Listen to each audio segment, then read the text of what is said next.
Howdy ho everybody, welcome back to the Rocks Roost and the Legend of Zelda: A Link to the Past. We're here at Thieves Town, or the Gargoyle's domain, at the front door. Dungeon number 4 on the map, but number 2 for us because we're taking an alternate route. I'm missing 4 hearts. Let me go fill those up. I'm going to show you a place to get hearts right close to the village. I debated whether or not to include this in the video, but since you may also be in this situation, the thief, I figured why not show you. Just go immediately north of the village. Get rid of these moblins. Get rid of the Taros. You've got a heart there. There's a fortune teller here if you need it. But more importantly, there is a rock pile. 2 fairies inside. I'm going to capture this one. Well, and grab the other one. Okay, I'll meet you back inside the dungeon. Alright, we're back inside. Now this dungeon is really simple. It's so simple that it could be dungeon number 2 in terms of difficulty also. It's actually a little bit easier than the first dungeon if you ask me. The first enemy we encounter is the Zazak. Zazak, this guy right here. And I just about screwed up there. Oh, go down. Stay down here. The Zazaks come in red and blue varieties. There was the red one there that just fireballed us. Hey, we got the map. So right away with this dungeon, you're going to be able to get the map, the compass, and the big key right quick. And they're all inside these rooms that are interconnected on these kind of lower levels. Watch out for him.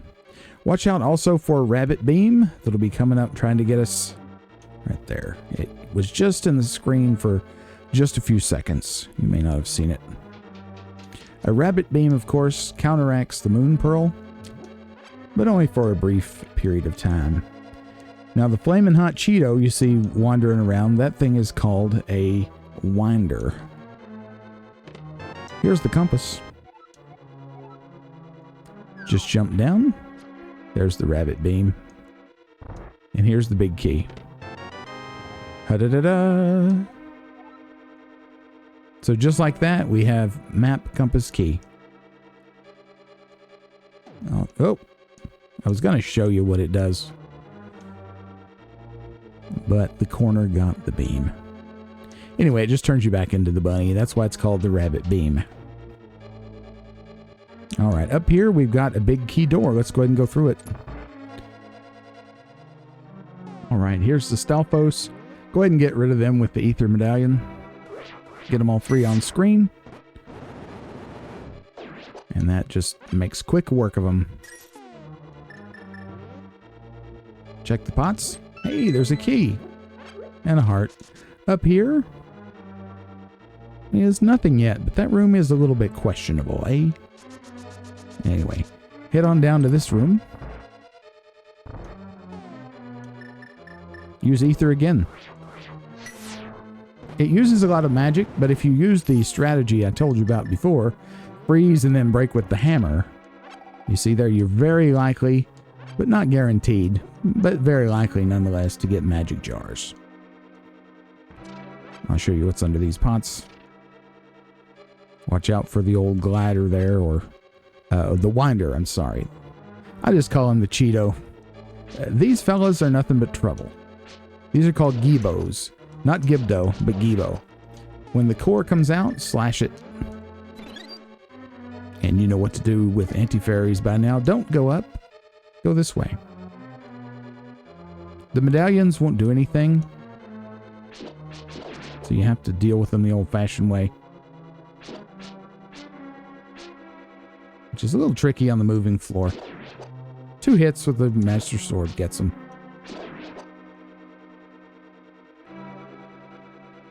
Watch out for the anti-fairy. Head on up. Now, check under here, and we have a Zol there. It's more like a gel from the first game, but it's called a Zol. Let's have the boomerang selected. Go ahead and unlock the door and go up first before you hit the switch. In this room, you guessed it,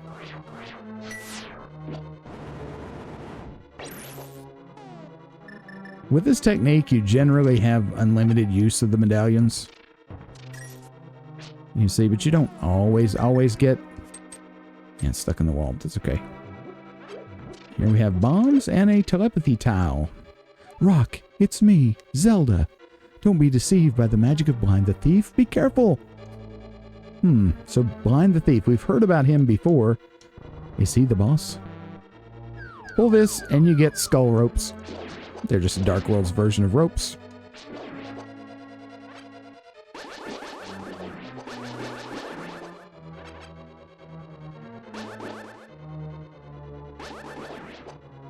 Alright, anyway. So the switch does not open the door. So we need to go down here and flip this switch. Head back up.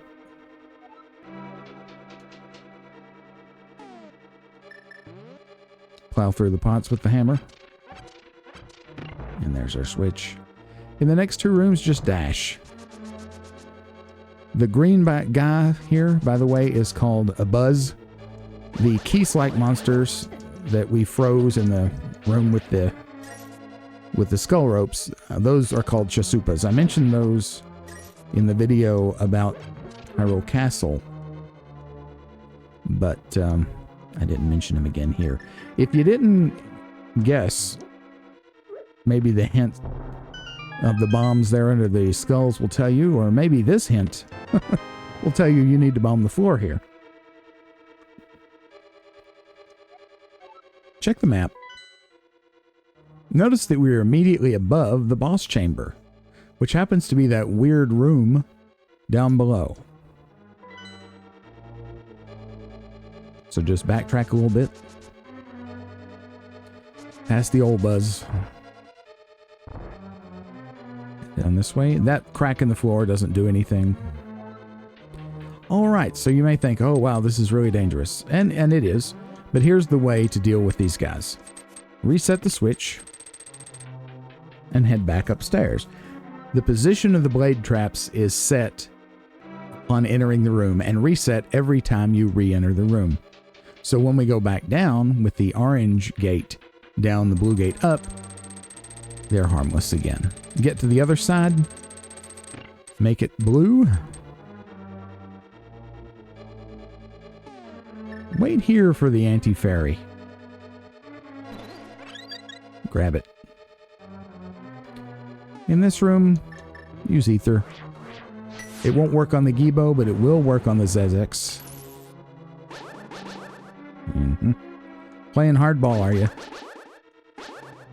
Ah, got me. Come on.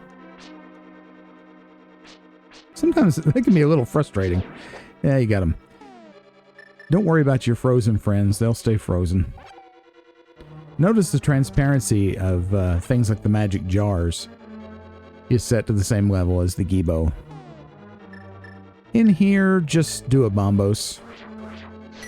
We're not going to worry with breaking our frozen enemies because the moving floor just makes life difficult. We will get that magic jar. There's a switch, but we're not headed that way first. Go down. In this room, use ether.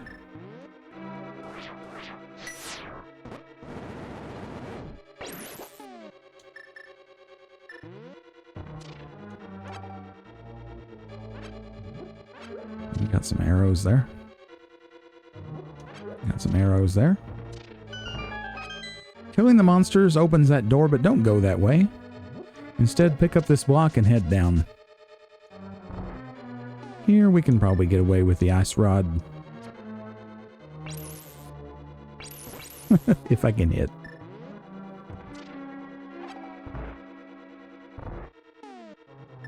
You guessed it. Head on up. Try to get them all on the screen at once if you can. Like that. Also get rid of a rabbit beam, rather, in the upper left skull. He was hiding there, waiting to ambush.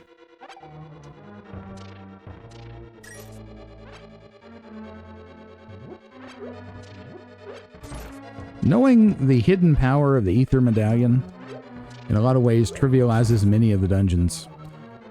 Oh, thank you very much. You saved my life. Please take me outside. So, is our maiden really not inside a crystal? How weird. Get the key.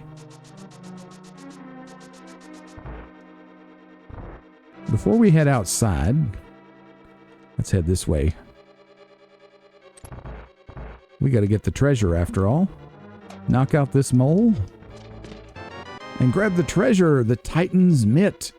Now you can lift the heaviest stones that were once impossible to budge. Notice in the red box it says lift 3 and we have a yellow glove there. So now we have the most powerful lifting capabilities.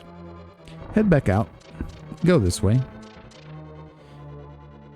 Now you may think, oh well, we need to take the maiden outside because that's what she wants. Well, Zelda's message about blind, hating bright light is interesting, and I don't trust this maiden as far as I can throw her, because Aghanim's spell is what put them inside the crystals. Why would she be outside the crystal unless she were in league with Aghanim? We blew the floor out. Now we have a shaft of light here. Just walk on up. Yeah, too bright. It's blind. Just slash like crazy. That's my best advice for you. He's kind of like a Gleeok in Zelda 1. The sword beam does help. It does hurt him. You're not likely to keep it long. Oh. Just kind of slash and hope for the best. There you go. Shouldn't be too bad. Make sure you have a fairy just in case. Before defeating him, we get a heart container and another maiden. The real maiden this time.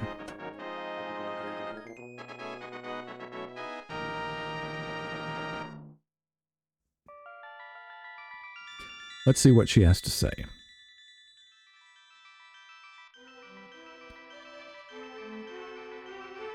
Rock, because of you, I can escape the clutches of the evil monsters. Thank you. As the wise men sealed the way to the Dark World, the Knights of Hyrule defended them from the attacks of evil monsters. I heard that the Knights of Hyrule were nearly wiped out in that battle. You are perhaps the last one to carry on the bloodline of the Knights. It is ironic that the last one in the line has the potential to become the hero of legend. Surely you can destroy Ganon. Do you understand? Yes. May the way of the hero lead to the Triforce. And with that, another dungeon down. See, that wasn't so bad. Looking at the world map, we still have 2, 3, 5, 6, and 7.